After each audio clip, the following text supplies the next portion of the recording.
Jadi tidak ada radikalis di Indonesia, jangan percaya, tidak ada. Yang radikal itu pemerintah.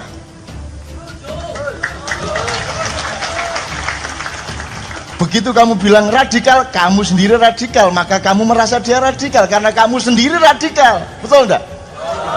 Ukurannya dirinya sendiri. Perpu itu sangat radikal, sangat radikal. Semua tradisi, seni tradisi tidak laku sekarang.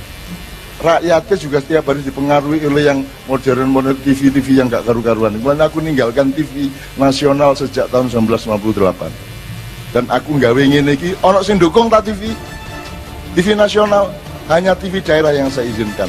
Tahu dimuat koran tang ngene iki karena koran-koran tidak mendukung kerukunan, mereka mendukung pertengkaran. Kalau ada pertengkaran baru masuk koran, ya tak gak?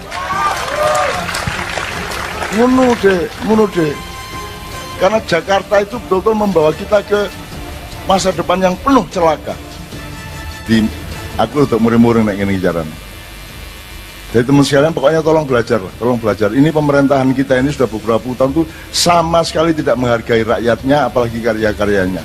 Jangankan ludruk, penemu-penemu teknologi dan ilmu pengetahuan yang bagus saja tidak dihargai sama sekali. Kita tuh pokoknya budaknya orang Barat sama budaknya orang Arab. Itu Indonesia. Kamu milih presiden, hati-hati. Kabar Harian mengabarkan.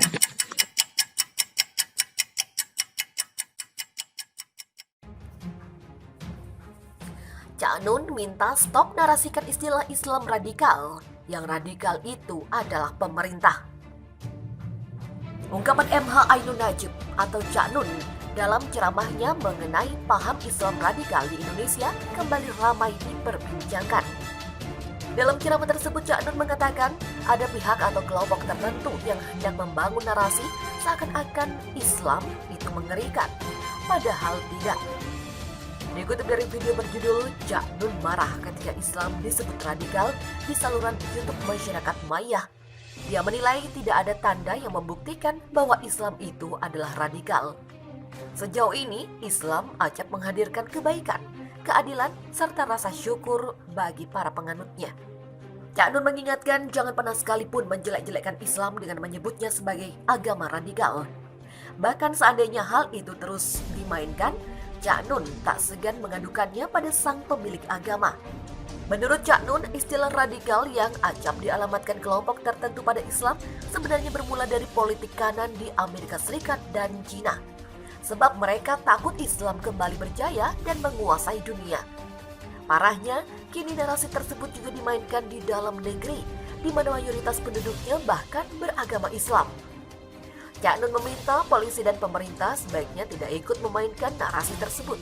Sebab kalaupun ada radikalisme di Indonesia, maka pelakunya bukan Islam, melainkan pemerintah itu sendiri. Beredar surat telegram Kapolri, Jokowi disebut teken perpu pembubaran 6 ormas Islam termasuk FPI. Beredar surat telegram Kapolri terkait penandatanganan perpu pembubaran ormas yang ditandatangani oleh Presiden Joko Widodo. Surat telegram bernomor STR 965-IPP.3.1.6/2020 dan bertanggal 23 Desember 2020 tersebut diunggah oleh akun Twitter @bungkustukang pada Kamis 24 Desember. Surat itu mengungkapkan bahwa Presiden Jokowi telah menandatangani peraturan pemerintah pengganti undang-undang atau Perpu mengenai pembubaran ormas sebagai kebijakan pemerintah dalam menangani permasalahan ormas yang dianggap tidak sesuai dengan Pancasila, Undang-Undang Dasar 1945, dan aturan yang berlaku di NKRI. Tercatat ada 6 ormas keagamaan yang secara sah tidak diperbolehkan untuk melakukan aktivitas organisasinya, yakni Hizbut Tahrir Indonesia atau HTI, Aliansi Nasional Anti Syiah atau ANAS, Jemaah Ansar Tauhid atau JAT, Majelis Mujahidin Indonesia atau MMI, Forum Umat Islam atau FUI, dan Front Pembela Islam atau FPI. Kepala Divisi Humas Polri Irjen Prabowo Argo Yuwono menjelaskan bahwa saat ini dirinya belum memonitor hal tersebut. Kabar FPI mau dibubarkan, Kiai Anting Serang gelar rapat penting. Penasehat FPI Kota Serang Kiai Anting Abdul Karim akan mengadakan rapat penting menyusul kabar FPI akan dibubarkan. Kekinian, FPI Kota Serang menunggu kabar FPI dibubarkan dari DPP FPI Pusat di Jakarta. Sebelumnya beredar surat telegram tertanggal 23 Desember yang isinya FPI akan dinonaktifkan.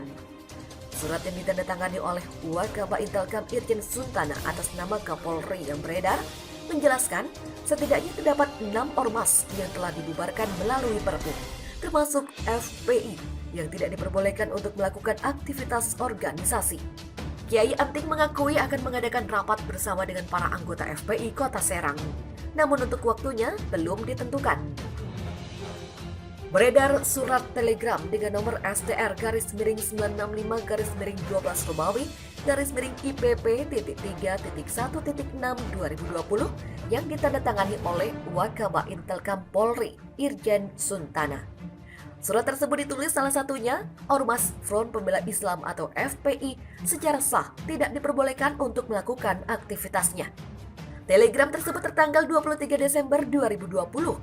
Dituliskan dalam telegram yang beredar bahwa Presiden Joko Widodo sudah menandatangani Perpu mengenai pembubaran ormas.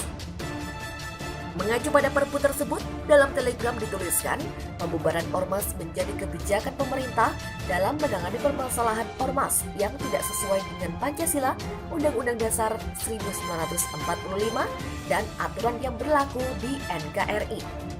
Tak hanya FPI, ada 5 ormas lainnya yang disebut dilarang oleh pemerintah untuk melakukan aktivitas.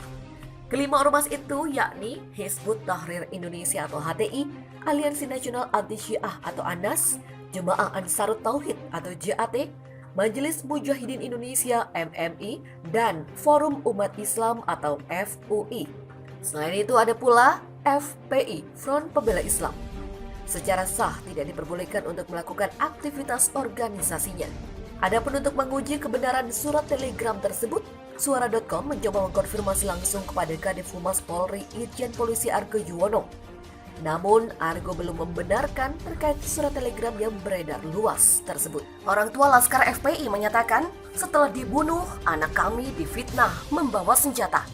Orang tua salah satu Laskar FPI yang tewas, Faiz Ahmad Syukur, Suhada, akhirnya angkat bicara terkait peristiwa yang menimpa anaknya itu. Kepada wartawan di kantor Komnas HAM di Jakarta, Suhada mengaku keluarga sangat terpukul dengan peristiwa itu. Yang tak kalah membuat terpukul adalah Suhada menyebut bahwa polisi bukan saja membunuh anaknya, tetapi juga sudah memfitnah karena menyebut anaknya membawa senjata.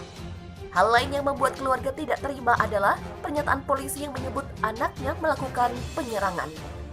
Menurutnya, itu adalah keterangan sepihak kepolisian yang sangat tidak logis. Karena putranya sedang mengawal atau konvoi kendaraan untuk menuju Karawang. Usai mengetahui anaknya tewas dalam peristiwa tersebut, ia langsung bergegas sendiri ke Rumah Sakit Polri Kramat Jati. Sesampainya di sana, ia malah tak diperbolehkan melihat jenazah anaknya. Ia diusir setibanya sampai di sana. Suhada juga mengungkap bahwa saat melihat jenazah anaknya, terdapat luka bekas tembakan di bagian dada kiri. Sementara di tangannya ada lebam penyiksaan. Hal ini sangat membuat ia sangat terpukul. Sebagai informasi, Komnas HAM telah menerima dokumen berupa CCTV dari Jasa Marga dan foto 6 jenazah dari Rumah Sakit Polri sebelum dilakukan autopsi.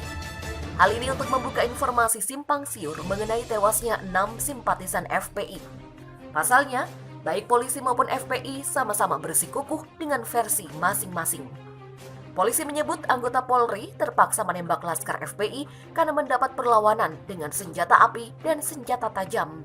Namun hal itu dibantah oleh FPI yang menyebut keterangan polisi tidak benar. Versi FPI, justru polisi yang menyerang Laskar FPI sekaligus membantah pernyataan polisi terkait kepemilikan senjata api dalam peristiwa tersebut. Silakan tangkap anak Pak Lurah. Sebuah komentar dari Hersu Beno Arif. Di media sosial saat ini tengah berlangsung pertempuran seru. Perang kata di tweet war, perang tagar antara penantang dan pendukung Presiden Jokowi. Di Twitter, sejak kemarin sudah bergema tagar hashtag tangkap anak Pak Lurah. Tagar itu warawiri di lini masa, menjadi trending topik. Paling banyak tweet, di-mention, dan di-retweet. Hashtag tangkap anak Pak Lurah dipicu laporan utama majalah Tempo pekan ini. Judulnya, korupsi bansos kubu Banteng. Dalam artikel Tempo disebutkan, jatah pembuatan goodie bag alias kantong kemasan untuk paket bansos milik anak Pak Lurah.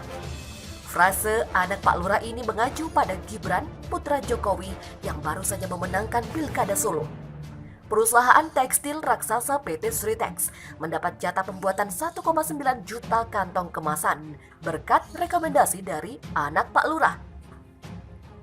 PDF, screenshot majalah Tempo menyebar dengan cepat di media sosial. Media-media online juga ikut rame-rame memberitakannya. Gabungan pemberitaan Tempo, pemberitaan media online yang masif, dan tagar hashtag tangkap anak Pak Lurah ini rupanya membuat gerah kubu pendukung Presiden Jokowi. Sejak Senin pagi, tagar hashtag Tempo Media Asu mulai bergema. Masuk dalam trending topik Indonesia, namun belum bisa mengalahkan hashtag tangkap anak Pak Lurah. Riuh rendahnya pemberitaan dan tagar anak Pak Lurah ini juga membuat Gibran gerah. Dia menantang agar KPK segera menangkapnya. Dia mengatakan, silakan saja tangkap kalau ada bukti. Melihat pilihan kosakata ASX, kita sesungguhnya sudah bisa menduga siapa yang bermain di belakang tagar ini. Kosakata itu khas gaya Jawa Tengahan, khususnya kota Solo.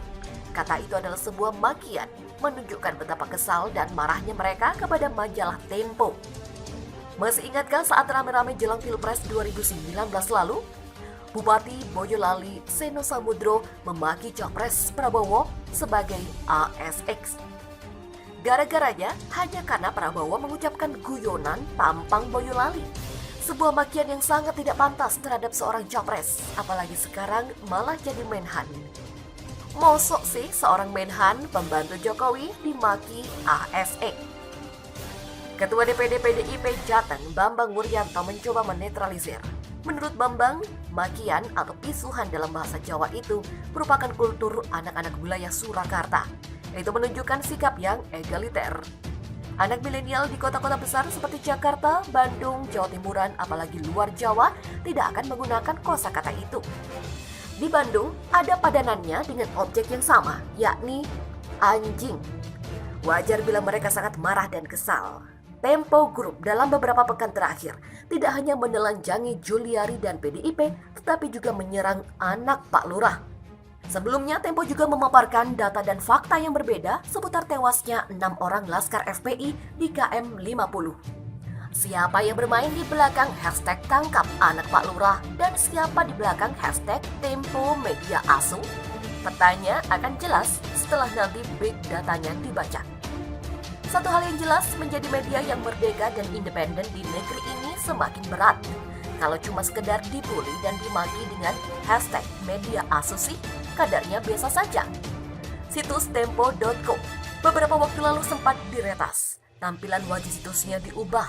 Beberapa channel YouTube yang dianggap kritis dan berada dalam kubu oposisi diblokir dan tidak bisa ditonton di Indonesia. Channel TV Front TV milik FPI juga menghilang dari beranda YouTube. Hanya bisa disaksikan menggunakan VPN atau dari luar negeri. Channel milik Hers Subeno Point juga diblokir. Untungnya, mereka yang sudah subscribe masih tetap bisa menyaksikan dan mendapat notifikasi. Tak perlu menggunakan VPN. Sementara tanda-tanda kematian demokrasi di Indonesia ada di ambang mata. Orang sudah semakin takut menyatakan pendapat. Urusannya panjang dan bisa berakhir di bui. Kebebasan menyuarakan pendapat sesungguhnya dijamin oleh konstitusi. Media yang independen bukan mengabdi pada kekuasaan merupakan indikator sehatnya demokrasi sebuah negara. Media juga disebut sebagai pilar keempat demokrasi. Pendiri harian Kompas, PK Oljong, pernah mewanti-wanti, tugas pers bukanlah untuk menjilat penguasa, tetapi mengkritik orang yang sedang berkuasa.